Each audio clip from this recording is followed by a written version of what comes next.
श्रीलक्ष्मी श्रीमहालक्ष्मी क्षीरसागर कन्यका उत्तिष्ठ हरिसम्प्रीते भक्तानां भाग्यदायिनी। श्रीलक्ष्मी श्रीमहालक्ष्मी क्षीरसागर कन्यका उत्तिष्ठ हरिसम्प्रीते भक्तानां भाग्यदायिनी।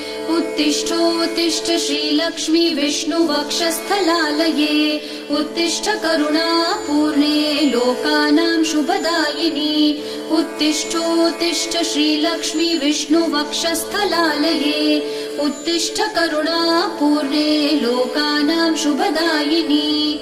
श्रीपद्ममध्यवसिते वरपद्मनेत्रे श्रीपद्महस्तचिरपूजित पद्मपादे श्रीपद्मजात जननी शुभपद्मवक्त्रे श्रीलक्ष्मी भक्तवरदे तव सुप्रभातम्।